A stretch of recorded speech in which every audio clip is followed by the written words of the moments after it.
жан бірдеңке деп жатсам, не болды дейді да маған. Өйстіп, короче, боқтайды да жинап жатқан киімімді шашып жіберген кезде мен шошып кетемін ше. Өмірімде ондай көрмегенмін ғой негізінде. Енді бізде үйде еркектер всегда сабырлы, андай әйел сөйлейді, қояды дейді да. Атам мысалға, апам айғайлап жатса шығып кететін да. Сосын ладно деймін, енді өзінің несі ғой деп. Сөйтіп сен бірдеңке қазір үйге қонақтар келеді, барып қазан ошаққа тамақ жасамайсың ба деп маған ұрсады. Сосын айттым, мен жаңа ғана посуданы жуып келетірмін. Да мен чуть-чуть отдохнуть, мен типа шаршап тұрмын дедім ше. Таңғы 5-те тұрғанмын ғой сол кезде. Таңғы 5-те тұрып нетіп, сол ыдыстарды жаңағы обедті беріп, кешкеге дайындалу керек болды да.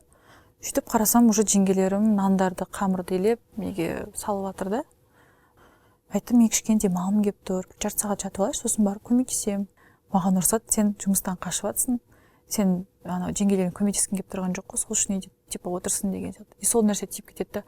Сай жаққа жүгіріп кетемін, анау адырдан бүйтіп түсемін да. Бір нелерді ағаштарды тауып аламын. Ортасында жатырмын.